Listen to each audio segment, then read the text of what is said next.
Hi y'all, it's your girl Lauren reporting live from Cooper and Sanford at George Stevens Park here in Arlington, Texas.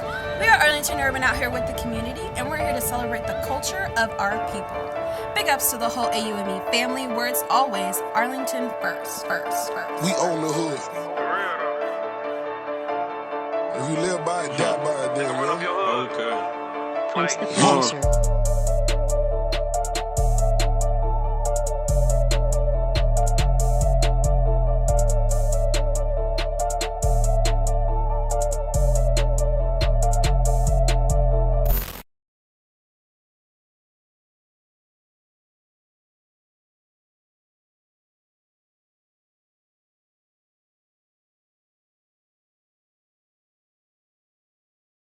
All right, Mr. Kelly Burke, thank you so much for joining us today.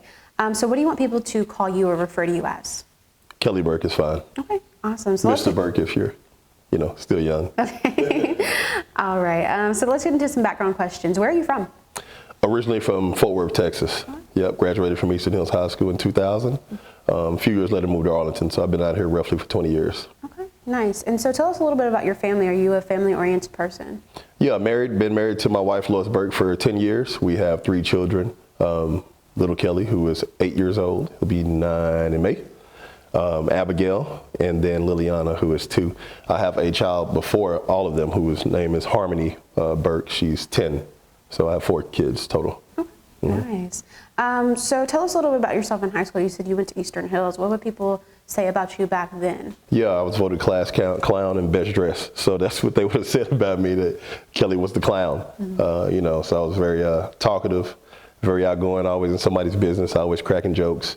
I was an athlete, so I started weight training at 13 years old. Played football, tried to play a little basketball up until 9th grade, and coach was like, hey, you need to go run track. So stopped playing basketball to go focus on track. So those are my 2 sports, and then I also stepped too. Okay, nice. So prior to your announcement for running for mayor, you moved your fitness gym out of Arlington into Grand Prairie. Why was that? No, actually, I never owned a gym until I opened it in Grand Prairie. I was just leasing through gyms in Arlington. So as a personal trainer, you just contract through gyms. You pay a monthly fee. But when it was time for me to build my gym, I always knew I was going to go to Grand Prairie. Reason being because of the gym that I was mentored from. One of my greatest mentors in bodybuilding is Brian Dobson. He owns Metroflex Gym. It's in Arlington on Cooper. It would have been a big disservice and disrespect to open my gym in Arlington, knowing that my mentor is the one who, kind of gave me that to actually do it. He wanted me to actually open up a Metroflex gym, and I was going to franchise one, but I felt like it's just befitting for me to, follow my own path and open up Caribbean Fitness, named after myself. So had to go to Grand Prairie to get away from him. So, I wanted to be respectful to the legend, Brian Dobson. What's up, Brian, if you're watching this? Awesome. All right, so let's talk a little bit about the place that we're in now. This is your wife's Christian Academy. Tell us a little about this place and when it started.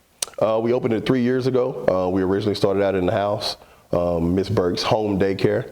After starting the business, the gym, that overhead got real fast. So, we needed some more resources, needed to bring in some more money. And so we were trying to figure out what we were going to do. And she wanted to ask, because she was a home mom at the time, stay-at-home wife. And so she wanted to know what I wanted her to do, if I wanted to go back to work or what. And I just wasn't okay with the idea of her working a regular job. That just didn't sit right. So she, we agreed that she'll start the home daycare. So she started that, did that for a few years. And then she was bored. She wanted some adult interaction, and so she was pushing me to get a building. And so we started looking for a building, and everything we found, because of code and restriction, we couldn't open up daycares and store strips and things of that nature. And the buildings that we did were either out of our price range or we just couldn't get it. So we stumbled across this building. As soon as they posted it, we jumped on it, and we got approved. And we moved in with less than, I think, 20 kids or so, 15, somewhere around there. And now we've grown it in the past 3 years to 70 kids. So we're at 75 right now, with about 8 or 9 staff. She just hired 2 yesterday, so 10 staff at this present time. Yeah. Wow, that's nice. All right, so what influenced you to get into politics? Obama originally, so I voted for Obama the first time. I didn't vote down ballot Democrat, I just voted for him as president. Didn't know who anybody else was on that list. But was influenced by a person that was in my life at the present time. And she kept pushing me to get involved. This guy's the one, he's the Messiah. He's coming to save America. And, after I heard him speak, he's the kind of guy that's very charismatic. And I saw a lot of my characteristics in him. And, I believed the message, the hope that we need, the change that we need. I believed it. I believed it to be true. So I voted for him. And I told her I'm going to follow his presidency closely at this point in time now. So I started doing that and was greatly displeased with what I saw from his presidency. As well as the first week he was in there.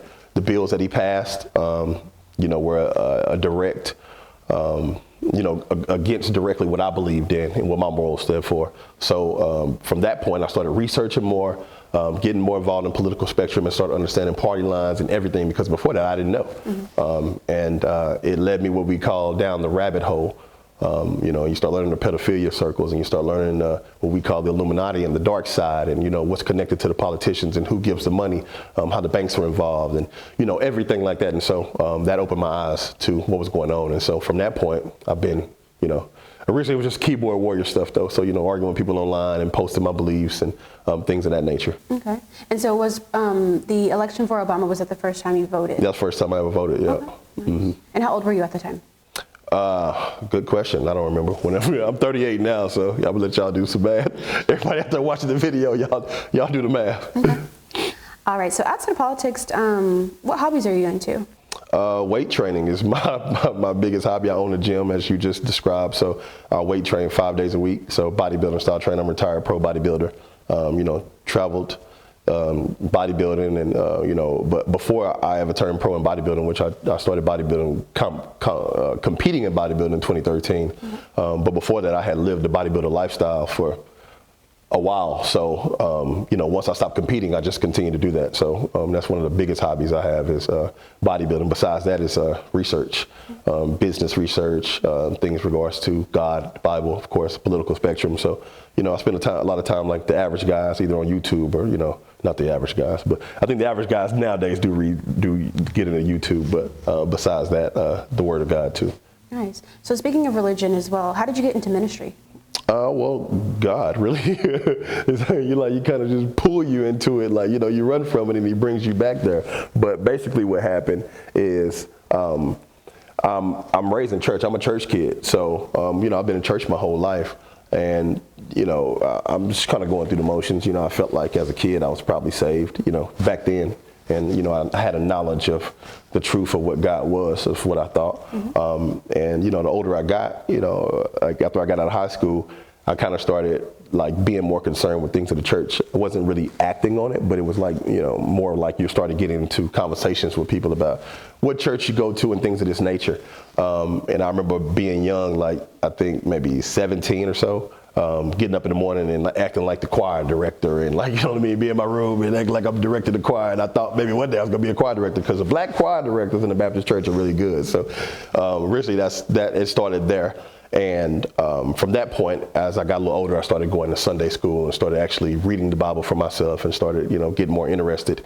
And then I got invited to co-teach a Sunday school class, which threw me for left field because I was felt like I wasn't ready to do something like that, or I didn't even want to actually, And so after I started teaching this class, I started getting more involved in other teachings and things of that nature that I had at the church. And I go to my pastor one day and say, I want to be a deacon. Right? And he's like, okay, well, read the qualifications, what it says to be a deacon. And so he slides me his Bible, and I'm like, okay, I'm not a drunkard, not a riler, not in love with money, blah, blah, blah. In the end, it says, and the husband of one wife. I'm like, okay, cool. And he says, so what? I'm like, what you mean? He's like, do you have those qualifications? I said, yes, sir, I do. And he said, well, read it again. I'm reading it again. I'm like, yeah, I got it. I'm like, I'm none of those things. I mean, I might fall into them every now and then, but I don't walk in those daily. So yeah, that's me. He says, read it one more time. Read it real clear, slow. So I read it again, and at the end, the husband and one wife weren't married at the time. So I said, oh, I got to be married. He said, yes, sir, you got to be married. So I'm like, okay, fine. So I get up, get ready to walk at his office. He puts his hand on my shoulder and says, you're looking for something, but you're looking in the wrong place. Keep praying God will send it to you. He said, I know you're supposed to do something though. Like, all right. So I left. At that point in time, I was going to seminary. I was going to Tyndale Theological Seminary. And again, I didn't think I was supposed to be a preacher. I was just going because I wanted to get more biblical knowledge, right? And so what happened is I started going to church and I would listen to him preach, and like for 4 Sundays in a row, literally I would see him. It was me. I'm looking at him, but it's me. Like his face is my face, and it was like the weirdest thing in the world. Like I would be crying because I would like walk out of church like, oh heck no, that's weird. Like, you know what I'm saying? But I wasn't telling anybody. It was just like, you know, this is kind of weird. And so a friend of mine that worked for me, he's my assistant manager at my old job. I worked for this company, Rent-A-Tire, for 10 years. So he was my assistant. No, he was my collector. And he ended up dying like on a Friday or Saturday, right, on his motorcycle. And so I go to church that Sunday, and it happened again at this time. And so I went outside and I'm crying and I'm like, oh man, like, you know, so I ended up coming back in like, you know, the next week, and I knew at that point that like I'm supposed to preach. And so, you know, he did the altar call, and I came up and told the whole church, like, you know, I didn't tell anybody. My mother didn't even know until I announced it. And so I was in 2005, I preached my first sermon, I think like 2 or 3 weeks later, and yeah, rest is history. Wow. So what role do you play at the church that you attend now, or what church do you attend? I go to 2 churches. So Charity Community Church is here in Arlington. I'm an assistant pastor there, and I go my fellowship as well with this church, Advent Believers Council. It's a church that me and my wife actually met at years ago. So the pastor there is like a great friend and mentor of mine. So we still stay involved as much as possible. So. Okay, nice. Alrighty, so you mentioned on the recent panel discussion that you don't want the city to be taken over. Who would you say is taking over the city? It's a system, and it's the same system that runs the government, period. They're in different faces, they're in different forms, but it's all power and money. And so I'm not trying to say everybody's evil that's involved in the system either. I'm just saying the system doesn't have the best interest for normal people like you and I at heart.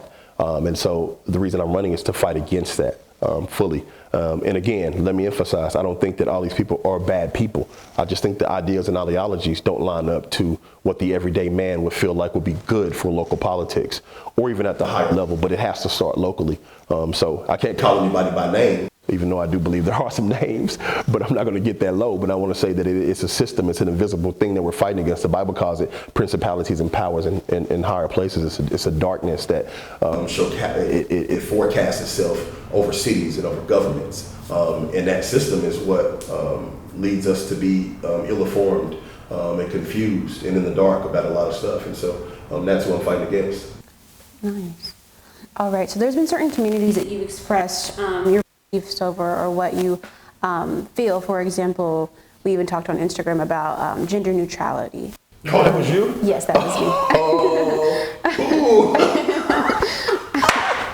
No way. Okay. What are your plans to represent some of the communities that share different beliefs than you? Well, I don't think there's any plans at all. I think that as a mayor, you represent everybody. And so, again, like I expressed to you on Instagram, although I might not agree with your beliefs, I can still represent you and love on you. So I have people that are into same-sex relationships that are at my gym and that are in my family, and that I consider them still friends. I mean, you know, I don't look at anybody any different, although I do express to them, you know, I think this is not, you know what I'm not, like, I don't agree with this at all.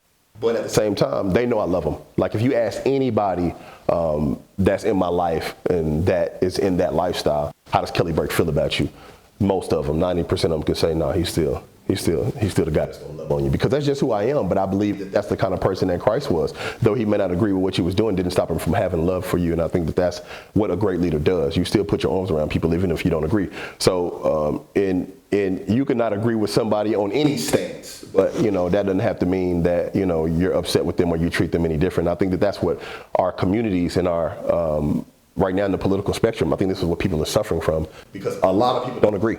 But I still remember a time when voting was like whoever you voted for was just kind of like, if you walked into a local restaurant and they say, hey, did you go vote today? You say, yeah. And they say, oh, well, great. And you shake your hand and they would start sitting down and eating. Like, they didn't say, well, who did you vote for? And if you voted for this person, then it was rah, rah, rah, you know, where people were arguing back, or if you were straight or homosexual or anything like that of that nature, where somebody was upset with you, you know. And so I think that that's my stance, is like, you know, to still be able to love people through whatever. Because I mean, half of them love me through, you know, my stance, because they know I'm strong on my stance. So, you know, hopefully that answers your question. Okay.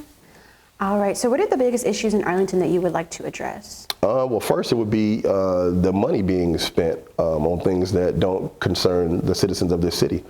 For example, they built a $1 billion stadium with our taxpayer dollars, and a lot of people were upset about that, including myself. And we already had a great stadium that's right across the street from there, which is still there right now. So one of my biggest concerns is to make sure that that never happens again. And then the second thing is so many people want to have a seat at the table. You know, when I go around, I was talking to people to consider endorsing me, which half of these organizations didn't endorse me anyways, and I figured you wouldn't, but that's fine.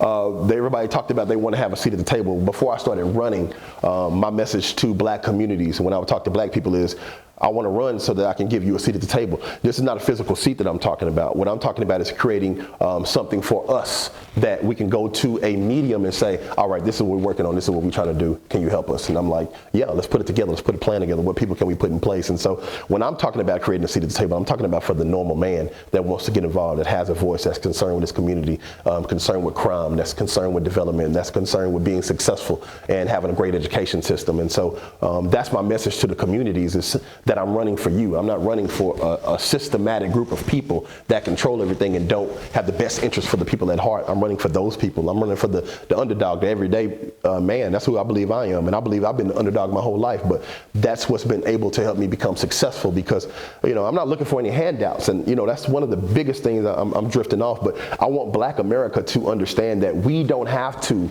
wait on somebody to give us a handout. I think we should push leaders forward from our communities and help those leaders get elected, help those leaders get in position, help those leaders get empowered so that they can bring it back down. Now, if those leaders don't bring them back down, now let's hold them accountable. So many times that we get these people in position and they get elevated and they don't bring it back down, and we pacify them, we defend them. I'm not going to defend anybody that's not giving back. And when I say giving back, I mean telling the truth, because that's the main thing that's going to help any community of people. Did you watch Judas and the Black Messiah? I did. Okay. What you see in the movie, his narrative was, let's bring everybody together to push against a system, and let's empower the people, because if we empower the people, then we can show people that it's bigger than us. It's us versus them. Who was the them? Again, the invisible system that's controlling things. And so he understood that let's bring all people together. So he brought all races of people together. I see myself as that kind of person, because it's like I'm fighting for the hearts of the people, even though all of us don't have, again, in that movie, everybody doesn't have the same ideologies. And at first it seemed like he couldn't bring them all together. But he did. Why? Because he had a heart for them. And I think that that's what it takes to be a great leader of this city, is having a heart for people and being able to bring them all together. And that's what I think I'm being very successful at. So some of the organizations that didn't back me, doesn't matter anyway. I'm not worried about them, because the people are backing me. I'm running for the people. So I veered off on that. You're fine. And not to get too, I guess, like nationally political, how do you feel that you can be a unifier for all people, even though you've been very open about who you support, such as former President Donald Trump, and people may see that as a divider, you know? And so how can you be a unifier and bring together all people that see your views as more dividing than unifying? Well, I mean, they have to listen to the person. It's all about the person. So, I mean, it's always been two presidents that ran against each other. So, I mean, you got to vote for one of them. It just so happens that Trump stood for conservative values. So people didn't like his rhetoric. People didn't like the way he addressed the nation. People didn't like the way he talked about certain things or how he acted on certain things. But I'm like, the man's only human. Like, Biden's doing stuff right now that I don't like. And I'm not coming out and making videos about Biden. I'm not going around telling people I hate the guy, like, because I don't. You know what I mean? Although I don't agree with his policies. I think his policies are going to destroy our country. But at the same time, I have to look past that. And I think that if people see the heart of a person and know that this person is going to be a good leader, then that's what they have to judge it by. So yeah, I definitely supported Trump. But I've been a Trumpite before Trump ran for president. Like, I was watching those old Oprah Winfrey interviews 20 years ago of her asking President Trump, won't you run for president one day? The people need you. What would it take for you to? I mean, so many people through his life, he was so involved. He was calling out the 9/11 stuff. He was an original billionaire calling out conspiracy theory stuff and talking against the government and saying that we need to do this, and we need to cut back on spending, we need to roll back, we're going into a deficit. Like, he was that guy. And so, you know, I was always a Trump guy, so it was kind of hard for me to turn my back when Black America turned their back on him. I'm not a follower type of person. So, because you don't like the guy, doesn't mean I don't have to not like him. But can we still not get along if I voted for him? If I voted for Bush years ago or Clinton, there was still somebody running against him, you know? So does that make you evil if you voted for Clinton? And we know what he did in the White House, right? So if you sided with him, would that have made you evil? Like, I think it's a narrative that's being pushed from the top that says that this person is evil and this person is good. And for Black America, I want them to realize this: if Trump's a racist, why isn't Biden one? If Trump represents white nationalism, why doesn't Biden represent that? And Biden has went on record making racial statements in the past. I keep in my phone, I keep them ready, because he actually went on record saying this. And I'm not trying to say either one of these men are a saint.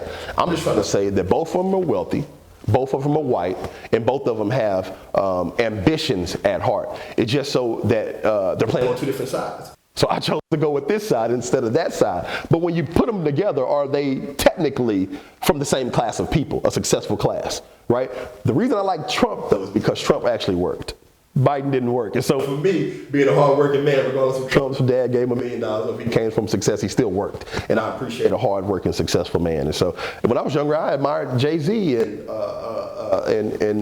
Diddy and all of the guys that became successful from the hood. Master P, I looked up to all of them. I still listen to some of their stories right now, some of their interviews, because I like strong, powerful men that made it in the midst of adversity. And so I think that's what Trump represents for America. Awesome. So you mentioned about honesty earlier. How can local government be more transparent with citizens? I don't think they can. You're talking about the government. They can't tell the truth. I think it's only going to be the people that get elected to tell the truth, that are telling the truth in the beginning, that's going to tell the truth in the end. So if you elect someone that's original message is transparency and power to the people and less government control and let's put the power back in your hands and it's about the citizens, then that person is going to usually be like that. You know what I mean? Usually throughout their runs. But for the rest of the politicians, they're ruined. Like, you have to have a awakening with God in order for you to come out of the darkness. But you got to think, if you're already paid and bought, how can you turn against a system that controls you? Unless you've got your own backing, your own money, and you can stand on your own 2 feet, or you're not afraid to be ruined, you're not afraid to be mocked, to be destroyed. What's the term we use now when everybody turns against you? What do we call it? Or canceled. If you're not afraid of that, or killed. Because we see that, and we say they say they commit suicide and everything else, and we know they don't. So if you're not afraid of those things to fight against a system, then they can never be transparent. And these people can't do that because they are afraid, and I understand. Don't let me sit here and try to make it seem like I'm all high and mighty and I'm not afraid, but I do believe that there is a greater good in sacrificing yourself, whether it's your legacy, whether it's your reputation, your character. If you're doing that for people, somebody's going to know your heart and somebody's going to always side with you, and I think that that's what it takes. So in order to have transparency in politics, we need new politicians to run. People like me, normal people that care about people's hearts, and the younger generation. If the younger we start producing police officers, firefighters, politicians, judges, and doctors and lawyers from not only the black community, but all communities of normal people that don't have these selfish desires in heart, then that's how politics is going to be transparent. It'll get back to how it originally was because these are normal people. Do you know the founders had regular jobs? These are regular men. They came off from railroad jobs. Well, we know we said slave owners. They were regular career men. They stopped their jobs to go write the Constitution. They stopped their jobs to go do things for this country. But now we get lifelong politicians who've never worked. How do you understand that? You never held a job. You never suffered. You never sacrificed. You don't understand what it takes to be a regular person. And I almost put my faith more in somebody that came from the struggle than somebody that was a regular person and decided to change their life and now let's fight for the better good of people. So. All right, so moving into some community-based questions. COVID-19 has been a major conversation around the city and around the nation, of course. How do you feel that the city has responded to COVID-19? If you're going off a basis of the governmental COVID-19 protocol, I think they did exactly what they were supposed to do. Shut everything down, control everybody, push fear and manipulation. I think they did that very well. But I think that I think our city and most cities follow the government orders very well. So if you're a person that is super concerned with COVID, then they follow the protocol to the T. And how do you feel about the city's the response to the recent winter storm? I think, honestly, I think the city did what they could do. I think it was that was a bad thing. Like, I think that nobody was really prepared for it, you know. But from what I can see from the outside looking in, because again, I'm in my world, I'm in a bubble, so I can only touch the people that are connected to me on social media, my family and my friends directly. So, you know, from what I saw on my end, it seemed like the city did what they could do. and reached out and, tried to help who they could and opened up what they could. But, I guess it could go both ways. People could feel like they didn't do enough. Like they should have figured out how they could have gave some generators away from Home Depot or something. I don't know. I think it could go either way. But I think they did what they could do is what I'll say. Okay, nice. So disregarding the COVID-19 pandemic and the winter storm, how do you feel about the performance of Mayor Jeff Williams?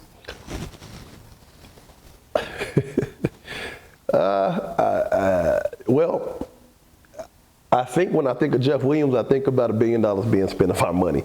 And that's the only thing I can base Jeff Williams off of besides the streets as well.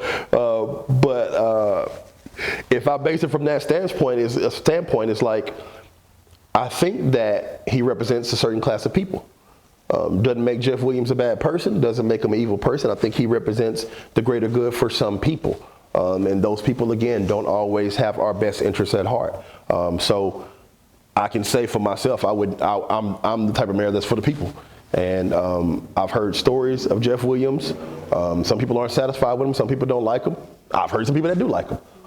It's maybe from my community, it's more people that don't like him or don't know him than there are that do. But again, the biggest thing I can say about Jeff Williams is the $1 billion being spent on the Texas Rangers Stadium, and I didn't agree. So that's the only thing I can base you off, Jeff, is you spent $1 billion. Like, I don't, that's it. You're a billionaire. You spent $1 billion. Alrighty, so what do you think about the performance so far of the new police chief, Al Jones? I like him. I'm very impressed. He just solved a homicide case the other day, which is very impressive. You're always excited if you're a black man and a black person gets put in a position of power because it shows the progressiveness of a city. So that was the first thing that was impressive. I think he came from Baltimore, so you're a little worried when you hear about a police chief coming from Baltimore. But I've talked to police officers. I know Arlington PD officers, a black man, and they say so far he's very impressive too. So I can only base off so far what he's done, but from what he's done right now, and what I've read on him, when I've seen him, he looks like a really solid guy, and I'm excited to meet him. Awesome. Alrighty, so win or lose this election, do you see yourself involved in politics in the future? Repeat that question again. Sorry, win or lose this election, do you see yourself involved in politics in the future? Oh yeah, definitely. This is just the starting stuff for me. And if I don't get elected right now, it's going to be a door opener for me to go in whatever direction that I see fit. I think sometimes when you're running for a political position, you're somewhat boxed. Like you can only do so much and say so much and be involved in so much. But if you don't win, you can step out and do whatever you want to do until it's time to run again, of course. And then, you have to be more smart about how you campaign. So yeah, definitely, I'll definitely be involved either way. Awesome. All right, on March the 2nd, Governor Greg Abbott announced that he was rescinding his mask mandate and the capacity restrictions in the state of Texas. What are your thoughts about the governor's announcements? I agree. I definitely think that it is our constitutional right as Americans to have the free choice to govern ourselves the way we want to. So I believed in the beginning, if somebody wants to wear a mask, wear a mask. If you don't want to wear a mask, don't wear a mask. If I'm a business owner and I own this business, I pay my taxes, I paid the money to get this building, I shouldn't have had to limit my business if I didn't want to. Now, if I wanted to, by all means, then do it. I think it should have been left up to the American population and Texans. So originally when he first came out and gave advice, he said that I'm not going to mandate anything. I'm going to leave it up to the citizens. If they want a mask, if they want a social distance. And it should be up to you guys. And that was great. I respected it and we were good. So when he mandated it as a small business owner, I hurt. Because I had to shut my doors. So at my gym, we had to shut down at the daycare. We went from 70 plus kids to 30. So we're figuring out how we're going to pay employees, everything. It was very difficult. So yeah, I agree.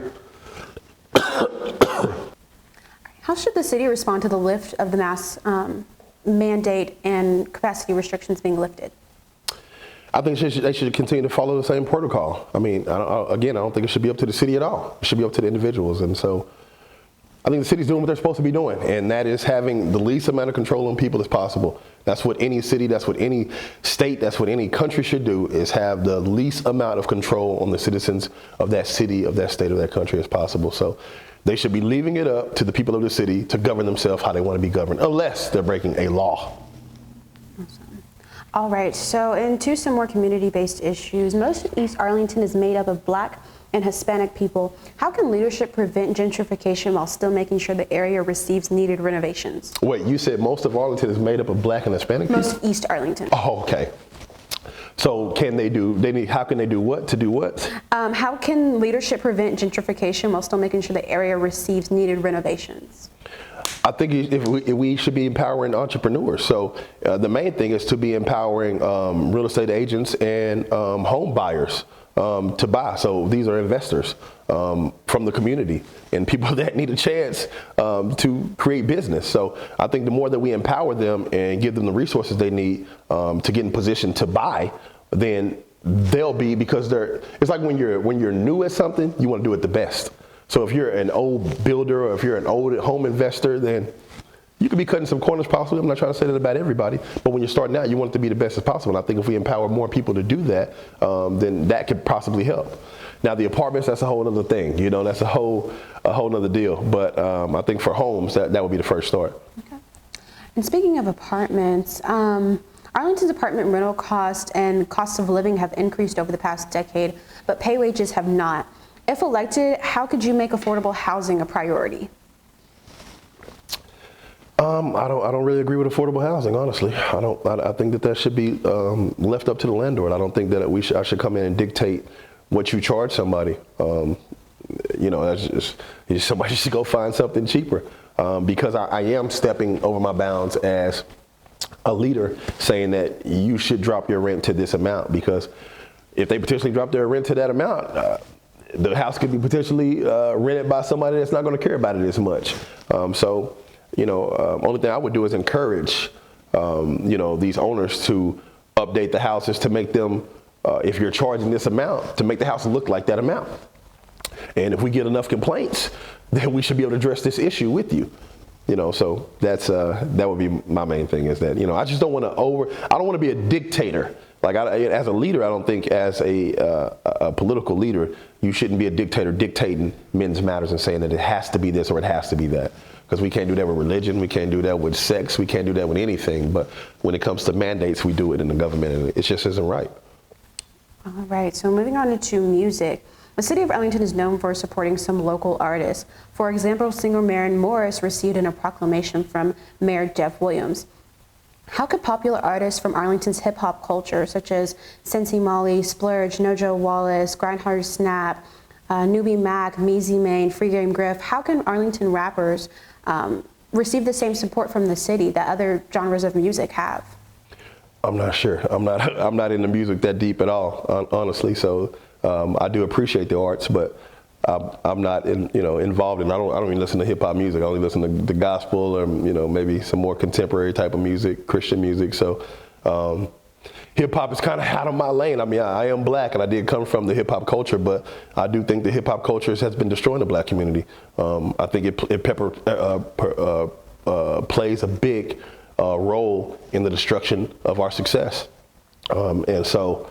I don't stand behind hip hop, honestly. So a lot of Black people might not like that about me, but it's just my stance on it. So I'm not against if somebody wants to be an artist or anything like that, but I don't know if a city should be backing any artist. I don't think I agree with any of that, honestly. All right. So aside from COVID relief, what are your plans to help small businesses across Arlington?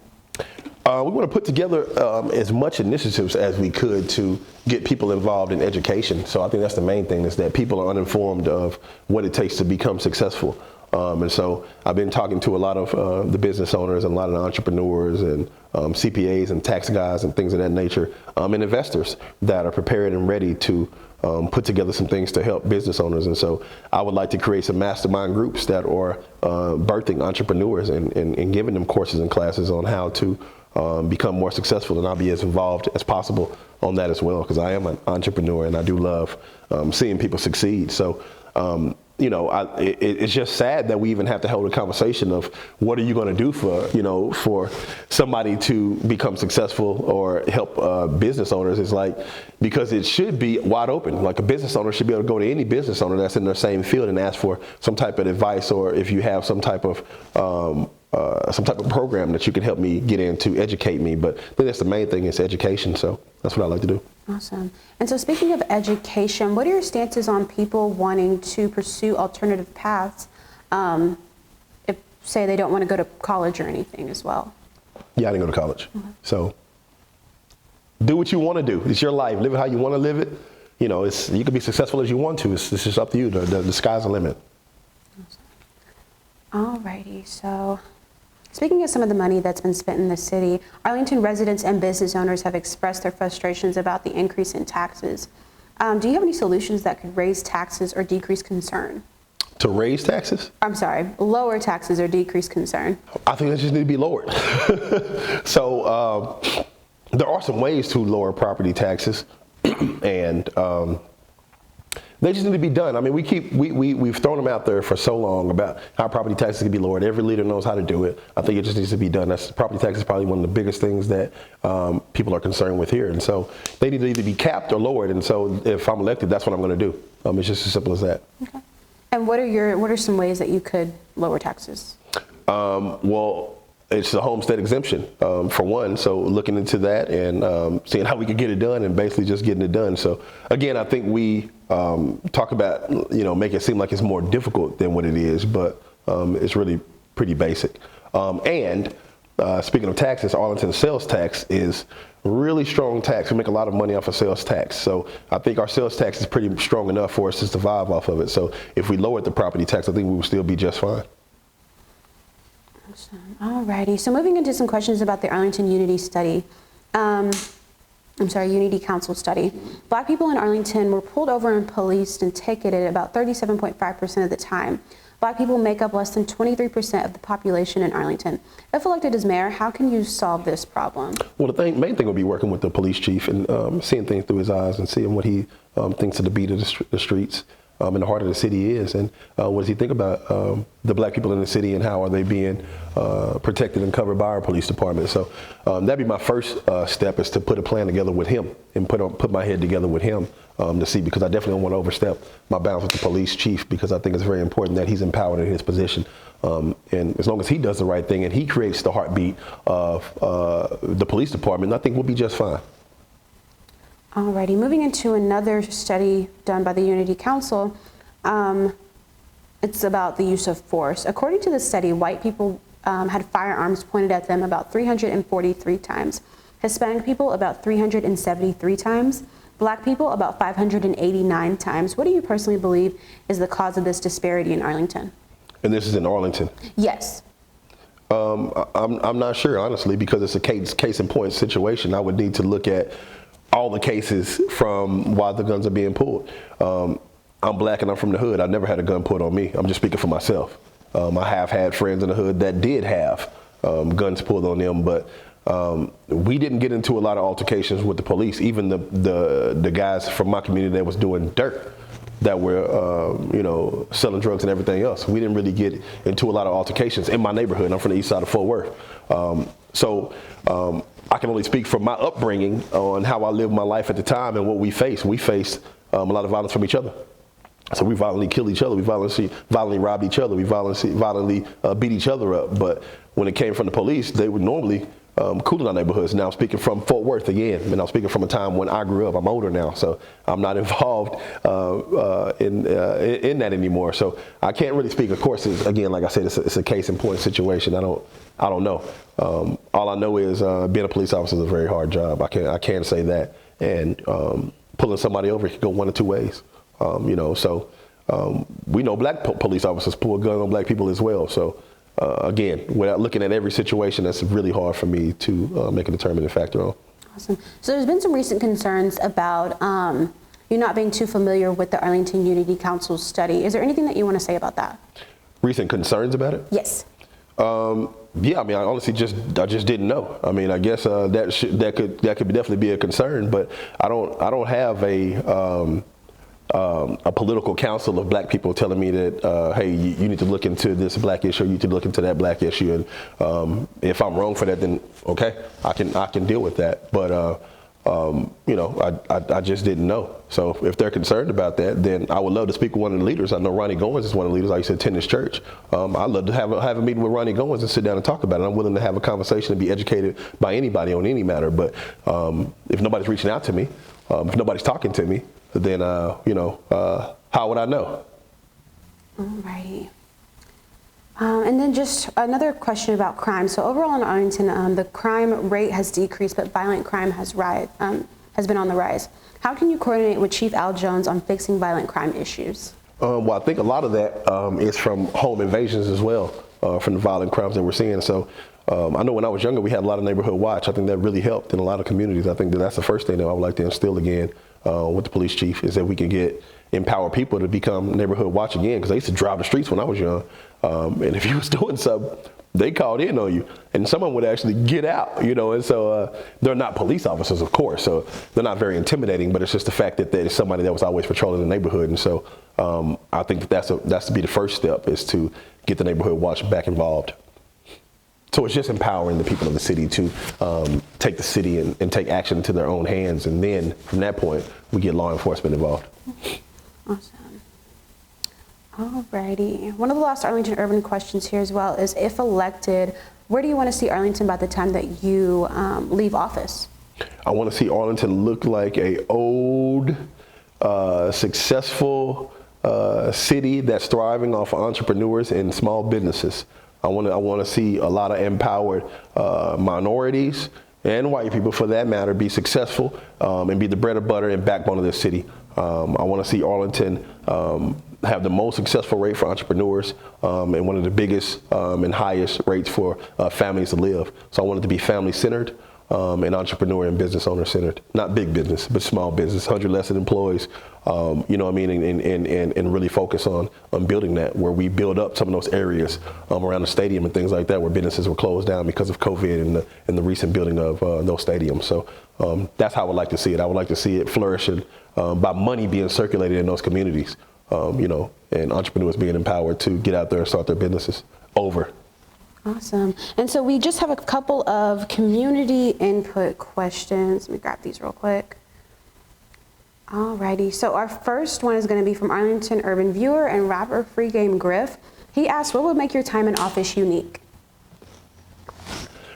I think it'd be unique because, again, I'm a people person. I'm running for the people. And so you would see a difference in my leadership, you know, where more people to be involved in the city's matters.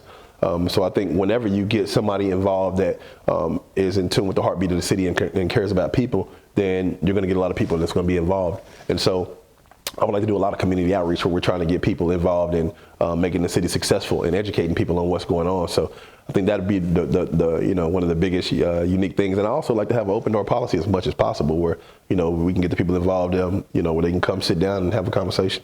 Awesome. All right, our next question is going to be from Arlington Urban Viewer D. Powell. It was asked, how do you plan to incorporate the city's plans of creating local markets or small grocers, access to safe and inclusive public spaces, and community hubs for people of color to feel welcomed in the downtown area of Arlington? Man, that's 3 different questions. The first one was, how do you get entrepreneurs to do what? How do you incorporate the city's plans of creating local markets and small grocers, access to safe and inclusive public spaces, and community hubs for people of color to feel safe and welcomed in the downtown area? You still gave me all 3 at the same time. They're all together, so it's like local markets and grocers, local markets, community hubs. How do we get them open? How do we get local markets open? Yeah, so it's local markets, and then you have just more public spaces for people of color to feel welcomed in the downtown area. Well, local markets, I just think, again, it's the main thing is empowering people to do it. We got it's a local market that's opening down the street from here, which is pretty cool to see. You know, but if we look at people opening the markets and things of that nature, or even local grocery stores, it's a thing of the past. Like, you don't really see it as much anymore as we should. And this is one of the things that black people thrived off. I think that the main thing is empowering our youth to want to get into some of these fields. And so if you empower young people to, what young person do you know that's 18 and they say they want to open a market? Like, you don't really hear about it that often anymore, but if we preach this to them, because I think a lot of us will go spend our money with them if the product is good, and we want to spend money in the community, but we don't have it. That's the first thing. The second thing is about creating spaces. So they're all three are together. So it's basically just how can we create more spaces for people of color to feel welcomed inside of the downtown area? Oh, got you. Well, downtown is tricky because there's nothing down there. I mean, where are we feeling welcome down there? The thing that's downtown, which is on the other side of downtown, is Texas Live and all the ballparks. But when you get downtown, there's really nothing there but the City Hall and the pavilion that sits right across the street from there. Well, it was really nothing there but, you know, a few bars. So it's going to kind of hard to be getting people to feel welcome if there's nothing there for them to feel welcome. So the main thing is to get some businesses open down there because we have some vacancies down there. And so if we can get some people empowered to go down there and, you know, get the zoning right where they can open up a different type of business than if they didn't want to open up a bar or something like that, then that's the main thing. So the more people-friendly businesses that we have down there, then it's going to be more welcoming for people of color to be down there. Because right now, they probably don't feel welcome because there's nothing there for them to do. It's nothing. I mean, when I walk those streets, there's literally nothing there, you know, so. Hopefully I answered his question.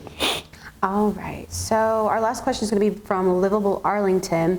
It says here, the recent years since gas drilling started, a lot of peer-reviewed research has been done pointing at serious health issues from living next to drilling areas.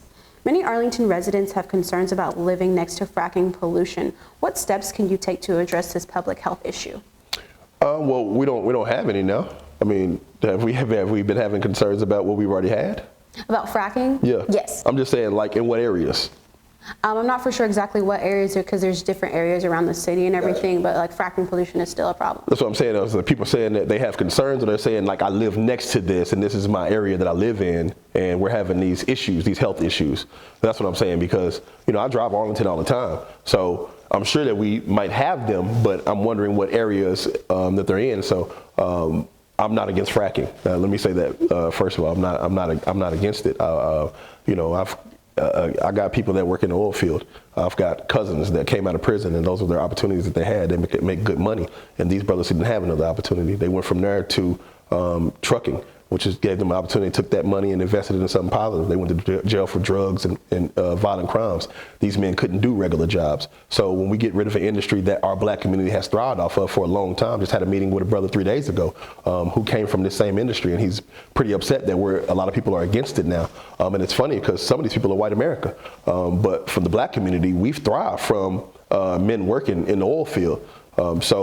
I lean towards that because I know that we've thrived there, and men take care of their families and they make a good income. They can make upward to $70,000 to $80,000 to $100,000 a year in these positions. So if we get rid of it, we're killing our community. You know, especially for the men that are coming out of prison. And I have a heart for those men because I come from that area. A lot of my friends are still in prison right now to this day, and the opportunities that they're going to have are going to be very slim when they come home. So if we get rid of that, what opportunities are we going to give them? But how do we still address like the public health concern over it? Climate control and climate change, so like basically. Even if we don't want to get rid of fracking and oil and everything like that, how can we make sure that the citizens and the public are still safe from the harms that fracking can cause? Well, I mean, we have hazmat code and things of that nature that they have to follow. So, I mean, for it to even be open, they have to be up to code in order for them to be there. So, if they want to look more into, what those actual hazardous violations are, then I'll be willing to do that. But for now, I mean, it's just a conversation to look into depth of really what it is, instead of from standing back from a scope and saying it's unhealthy. Let's look at it from a governmental standpoint and say, okay, well, what are the regulations on it? So. Awesome. All right, well, that's all the questions that we have for you. Is there anything else that you want to say to any Arlington Urban viewers or just anybody watching this video? How can people get in contact with you and know more about you? Yes, thank you guys for watching this interview. Hopefully that you learn more about my candidacy and my stance as a person. And for all the black people out there, I think it's time for a change. I think we can vote or place our faith on a certain side, and sometimes these sides don't have the best interests at heart for the people. And I think that we should vote for somebody or whoever person, if it's not for me or not, whatever person that's going to represent us the best and get everybody a great opportunity to be successful. And that's one of my main concerns, is that everybody becomes successful, especially from my community, because, again, I come from that. And I get phone calls every day from my people and men that I know that are on the road to become successful. And just the fact that I'm here, it even motivates them even more. So I'm a man for the people. My heart is concerned with the people. And I want us to rally together, become successful together. And our website is kellyburkeformayor.org. All of my social media platforms are Kelly R. Burke, so you can find me there. Early voting is April 19th. Election day is May 1st. Go out and vote. If you don't vote for me or not, get out and vote. All right. Well, thank you so much for your time. Yes, ma'am. Thank you.